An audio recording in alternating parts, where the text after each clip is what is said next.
Hello BookTube, my name is Elizabeth and I read bouquins and books, and this is my update on my reading staycation. It's day 4, it's Thursday morning, it's very hot and muggy in Ottawa, I'm all sweaty, so I will be very shiny today. So I will be your shining booktuber for today. Yesterday I finished 2 books, 2 quite different books. The first one I finished was Cleopatra's biography by Stacy Schiff. I really loved that book. First of all, Cleopatra had a very interesting life, so it's very hard to write a boring book. But Stacy Schiff goes beyond that, and she writes it in a way that is very engaging. It's very interesting. And a thing that I like a lot is that she inserts a lot of biting commentaries, sort of 21st century perspective on these events that happened over 2,000 years ago. And it's very fun. I'm going to give you an example. It's about King Herod, the famous for the New Testament scene where he orders every Jewish baby killed.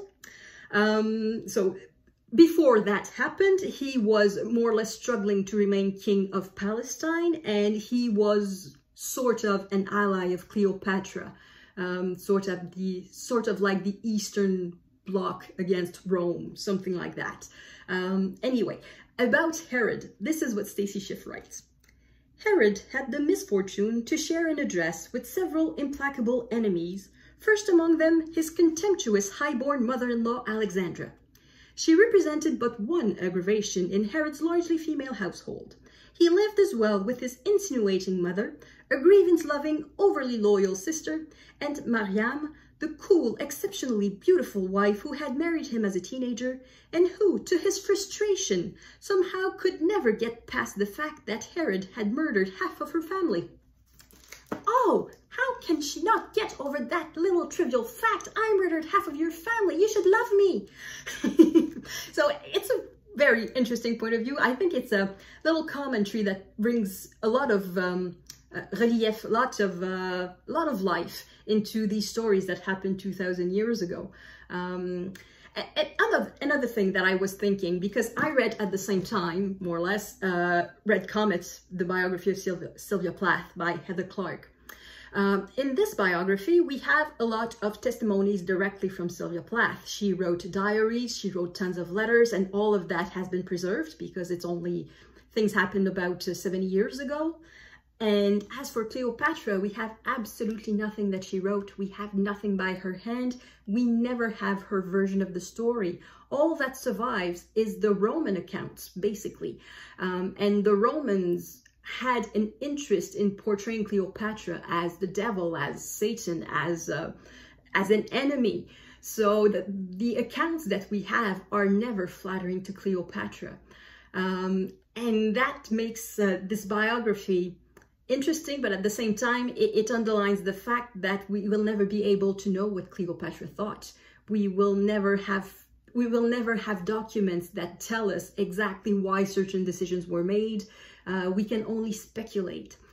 So it's one of the limitations of ancient history, of history that happened 2,000 years ago. The sources that we have are quite limited if we compare to 20th century history, where the problem is an overload of sources. Yeah, so the comparison is quite stark, but at the same time, this is a very agreeable read. It's a lot of fun, and I think Stacy Schiff does a good job of trying to remove all the layers of scorn that were thrown at Cleopatra for being the loser of the war. I think she does a good job at rehabilitating her, but at the same time without deifying her and without being completely enamored of her. So an objective biography, but at the same time a sympathetic biography and a biting biography at some time. So a very good read. I really recommend it. And the other book that I finished has nothing to do with Cleopatra. It's a very different style. It's The Unhoneymooners by Christina Lauren. In the previous video, I got the title wrong. It's The Unhoneymooners. So it's about 2 people, the sister of the bride and the brother of the groom, who go on the honeymoon instead of the bride and groom because the bride and groom got sick, as everyone else at the reception, because the wedding buffet was poisoned. It was fish poisoning. It was not intentional, so it's not a drama. It really is a comedy. I enjoyed it. I had a lot of fun. However, I was perfectly conscious that there are flaws in this book. And the main flaw is the reason why the protagonist, what's her name again? I already forgot. Olive hates Ethan. And the reason why Olive hates Ethan is completely made up. It's completely in her own head. The first time she met Ethan, she was eating cheese curds, so a snack not very healthy, and she observed Ethan looking at her in a weird way. So she thought, he's judging me because I'm curvy and I'm eating unhealthy food. What a judgmental jerk. And from that on, she started to hate him. And yeah, it's entirely in her head. She never checked whether that was the fact or not. And because she was acting so rude with him, he ended up being rude with her. So for his part, he was justified in not liking Olive. But Olive was not justified at all to not like Ethan. And I realized that quite early on that it made no sense. I don't know anyone who ever did that, who thought he hates me because of that and then held to that grudge for 3 years.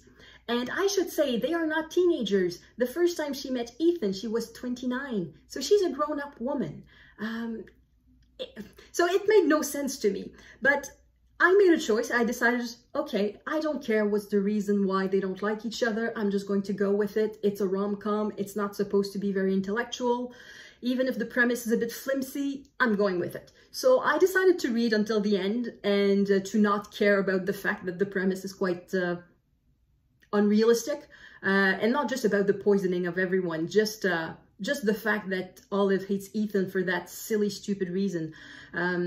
I decided that I wouldn't care and that I would just enjoy the ride, and I did. So it was quite fun. It's the sort of little light book that is kind of nice in the summer, and I guess in the winter too, but I guess this is considered a summer read given all the flashy colors, and yeah, it's interesting, it's fun. So that is what I read yesterday. I will not have much time to read today or tomorrow or Saturday or Sunday because I am going to Montreal, in the region of Montreal, I should say, to see my family and my friends. So I'm driving this afternoon and I'm having dinner tonight with my parents. Tomorrow I'm visiting some aunts, some of whom are 90 years old and more. And after that on Saturday, I'm having a pool party with friends. And on Sunday, it's the birthday of the daughter of a friend. So my weekend is quite packed. I don't think I will have time to read a lot besides my 40 mandatory pages of Red Comet. So I will bring Red Comet with me to Montreal, and I don't think I'll bring anything else. So the next video, I don't know when it will be, next week, obviously. Meanwhile, I wish you all happy reading. Thank you for watching. I will see you in the next video. À la prochaine!